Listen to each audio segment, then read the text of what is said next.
Peace, everybody. This is Ziggy King. I'm back at you with another video. This video is about guinea hen weed. It's also known as gully root. Anamu root is really indigenous to the Caribbean, like Jamaica and St. Lucia and people in places like that. A lot of the people in the Caribbean grew up with this stuff growing up in their backyard. Actually, one of the ladies that I work with, she is from Jamaica, and she goes home probably like twice a year, and she is very impressed by a lot of the knowledge that I have. So like when the knowledge and my awareness of certain herbs and things like that, and some of the stuff she grew up with. So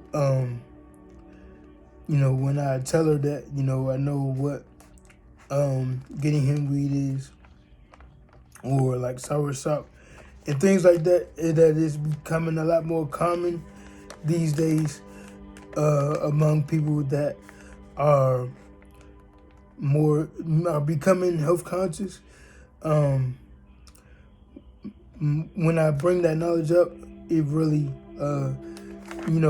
you can kind of see like a twinkle in her eye, you know what I'm saying, when I bring that stuff up. So I was talking to her about it. I watched a video a couple of weeks ago with a guy that I follow on YouTube. He was really breaking it down, and really breaking down the benefits of guinea hen weed and the benefits of it, and how actually he was breaking it down, how to prepare it, you know what I mean, how to wash it and clean it, the root and the flower and things like that. And I was really impressed, you know what I'm saying, the way he broke down how to prepare guinea hen weed, and he went into the benefits of it. So I watched it, and then I was showing it to my coworker, and she was really impressed that that I'm aware of stuff that's indigenous to her homeland. The guy that I follow on YouTube that I watched is Ultimate Underground Collections. He is basically like a 27-minute video. He breaks down how to prepare it, how to wash the root and the flower, you know what I'm saying, and he basically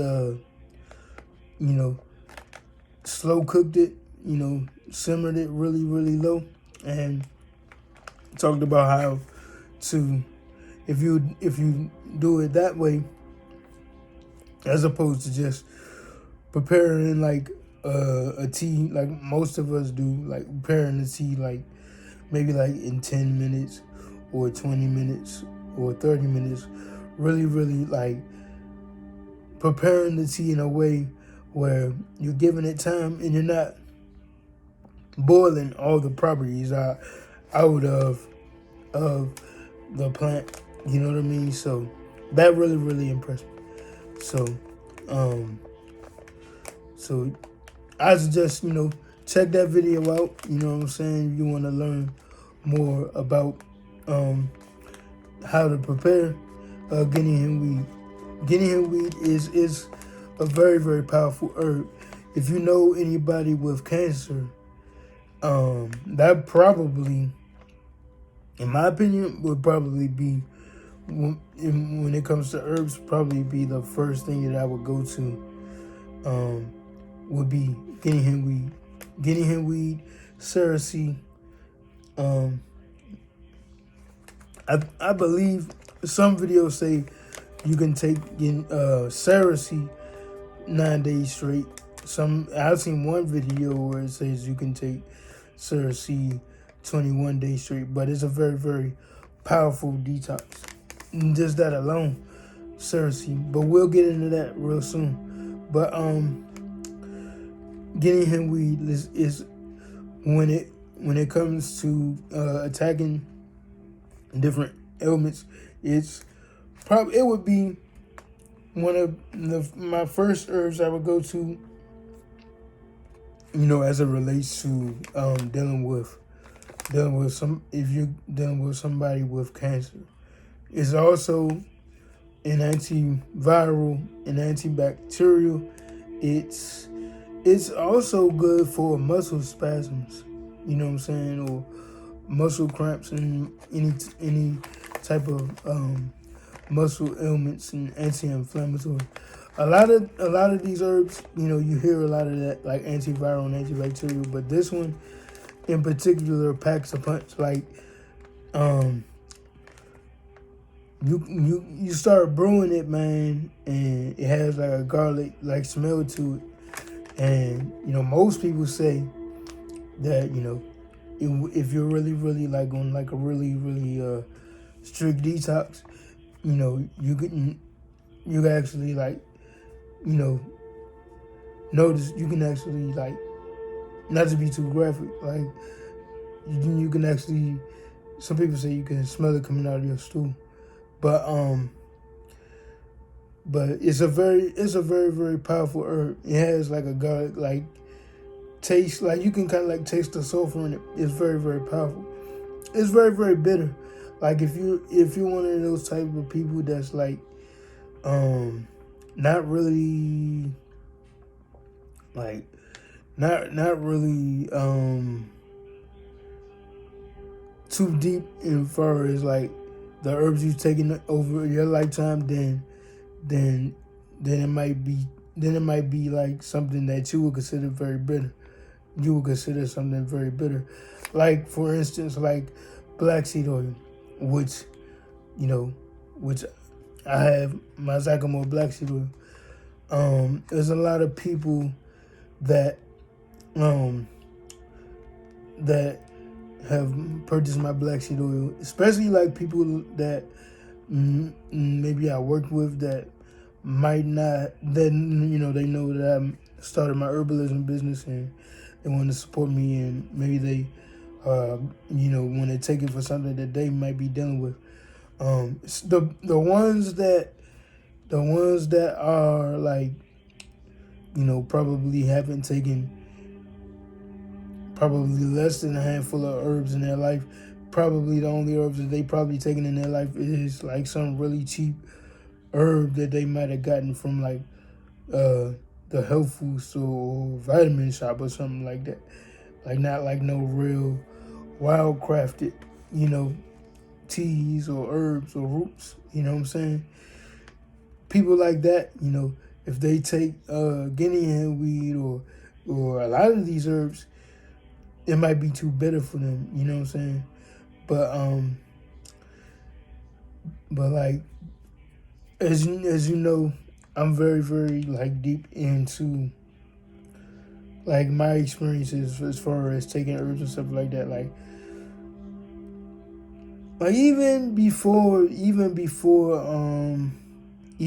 like I really got into holistic health, like it wasn't really too many things that like my taste buds are really, really strong. Like it's probably even like before I started eating anywhere remotely healthy, it's probably like maybe like 2 or 3 foods. Most of them all of them is probably animal based in my lifetime that I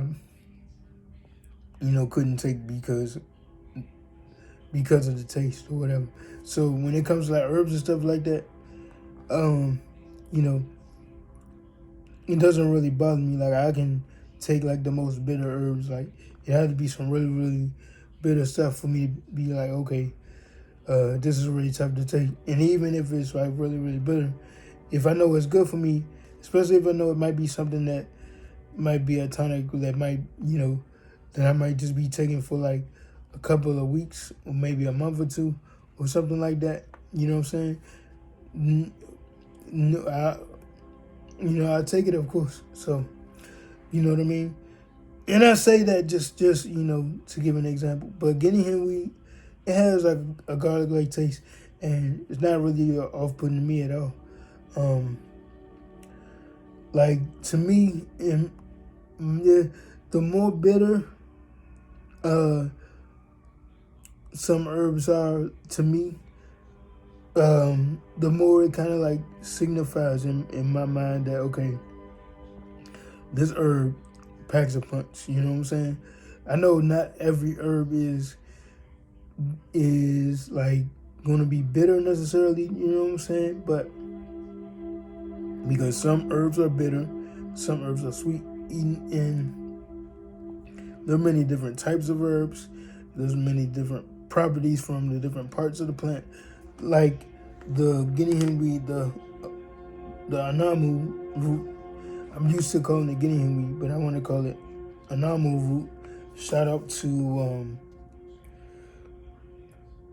Rich Soul Foods, I believe. Shout out to them. That's the other name for it, but it's a very, very impactful herb to take. You know what I mean? Like it's very, very strong. It's very, very, very strong, and it's very good for like diabetics. You know, if you want to lower your blood pressure and lower your blood sugar, it's really good for that. You know what I mean? It's a very, very strong and powerful herb.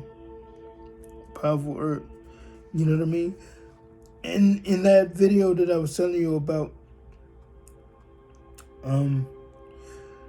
the guy broke it down about the roots and the benefits of the roots. And as I go like go through some of these different herbs and stuff like that, you'll see that, like dandelion, for instance, there is many benefits of the dandelion root, and just as there are many benefits in the dandelion leaf. You know what I mean? And me learning herbalism, and I'm gonna even go even further down with that, in the future, because I'm steady learning. But like,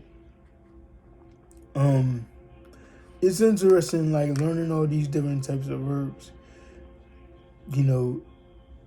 and just learning botany in general, like the benefits of a lot of these leaves and stuff like that, and the benefits of a lot of these roots, and just how the breakdown of them. So as I go further down the rabbit hole, as I learn more, because maybe I might need to do an addendum to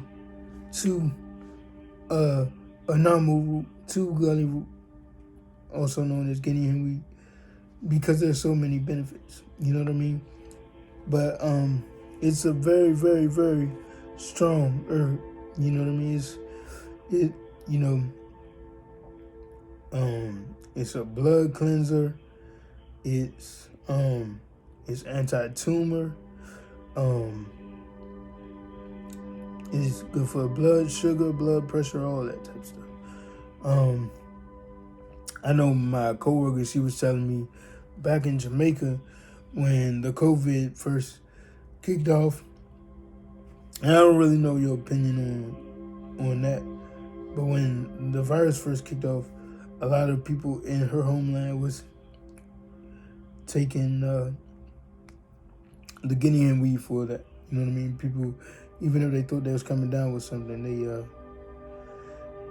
this is one of the first things they went to. And she was telling me the other day, like, just anytime they had any type of sickness going on, they would go to the guinea hen. Like, it's interesting that like, I wouldn't consider her like health conscious at all, but just her growing up,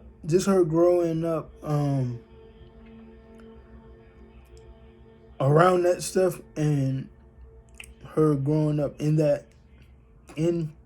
Jamaica, obviously, because a lot of them, it was a part of their culture. You know what I mean? Just like a lot of it is a part of our culture too, but it's just that we just been so indoctrinated that like, we forget a lot of what, you know what I'm saying, our grandparents and great grandparents might have knew, because they moved to the city. You know what I'm saying? They was convinced to move to the city and get jobs, and they got to the city, and it's like, okay, it's like they got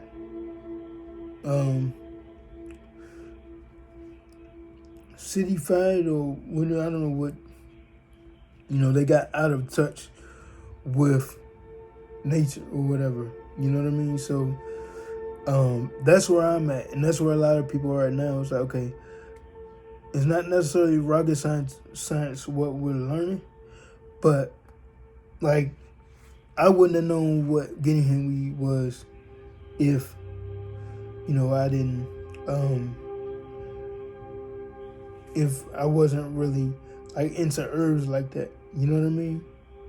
Now, I want to learn about this stuff. Like, a lot of this stuff, I see this one guy that I follow on Instagram. Like, he goes out somewhere, like, all throughout Georgia, like, and he teaches people how to identify, different herbs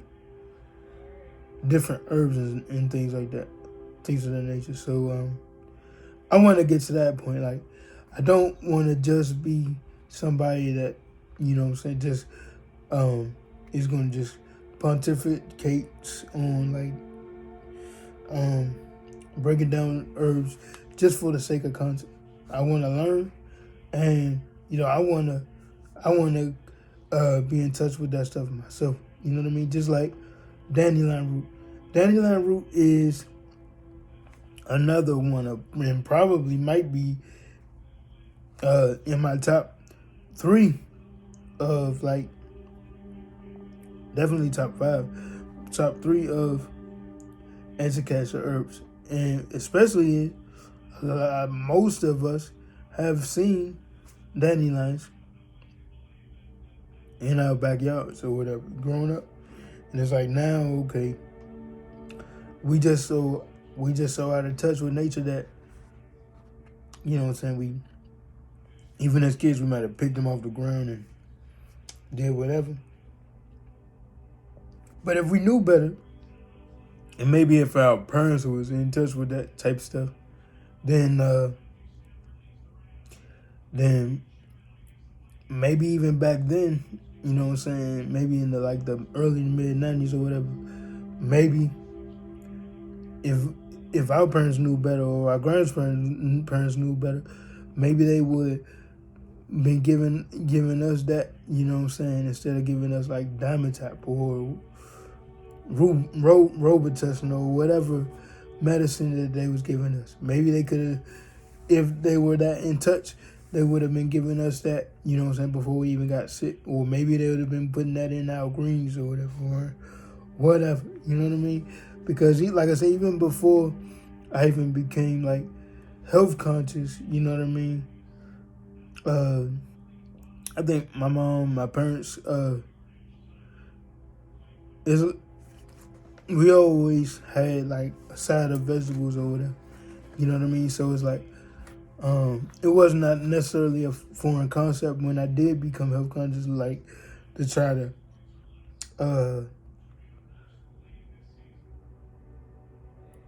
I guess, force my palate to like that stuff just because I wanted to be healthy.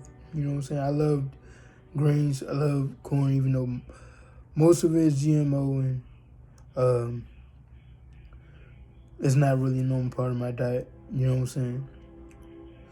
But like, vegetables.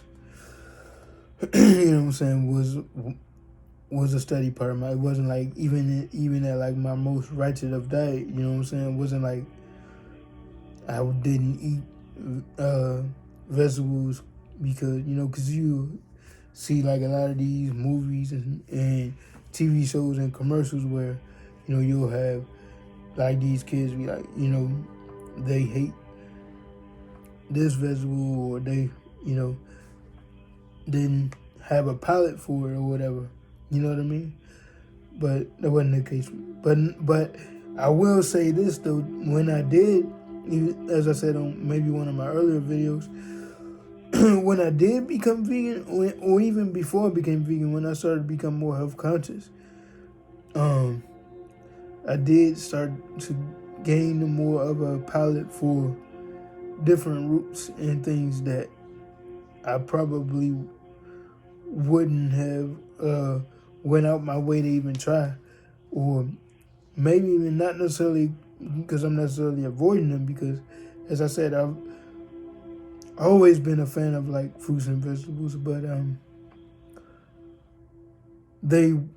some of that stuff wasn't necessarily in my consciousness, like certain squashes or things like that like when you put your third eye glasses on or your They Live glasses on, you start to realize, okay, well,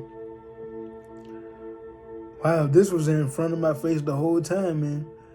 I went right past this fruit or this vegetable. You know what I'm saying? Went right past this fruit or vegetable because I was just wanted to stick to this one meat or maybe these 3 different types of meat, and that's it. You know what I mean? And that's why I feel like it's so crazy. Like you'll hear, like even when I first became vegan, like you'll hear like people be like, oh man, like they either think that you don't eat nothing or they'd be like, or you gonna starve with this and that. And then you come to realize like, wow, there's more of a selection of food that you've had available that you ever even imagine. And like, even if you're one of these people that is like just a heavy carnivore, you come to realize like when you weigh it out, the selection of meats are very, very it's very, very limited. You know what I'm saying? And so imagine like if you're one of these guys that's like a heavy carnivore and you're like maybe like you're a Muslim or something. So then that means like, okay, you do eat meat, and then but your selection of meat is even lower. So it's like, okay, you know what I mean? And then, you're one of those people that your selection is really, really low when it comes to that. So I kind of went on a tangent. Yeah, so shout out to Rich Soul Foods on the Anamu Root. You know what I'm saying? I would check out Akeem Pierre. I would, you know what I'm saying? They got a nice little selection of herbs from St. Lucia. You know what I'm saying? And I would also check out Ultimate Underground Collections. He has a nice selection of Jamaican herbs from the Caribbean, you know what I'm saying? All wild crafted. Hit him up, you know what I'm saying? I talked to him, he's a very knowledgeable brother, you know what I'm saying? We might be building soon, you know what I'm saying? So maybe we might go live or something like that soon. So yeah, like, share, comment, subscribe to Ziggy the Iron King. Check out Maximalistic for Hazakamore Black Seed Oil. You know what I'm saying? Continue to follow me in my journey, and I'm in break down some of these herbs and over time. Some of these I'll plan on using in some a tonic or two that I might have coming out in the first half of the year. So stay tuned for that. And you know what I'm saying, follow me at Maximalistic Creations LLC on Instagram, and Z the Iron King here on YouTube, and Maximalistic Creations on Facebook. You know what I'm saying? So check me out on those, and just stay tuned. Peace.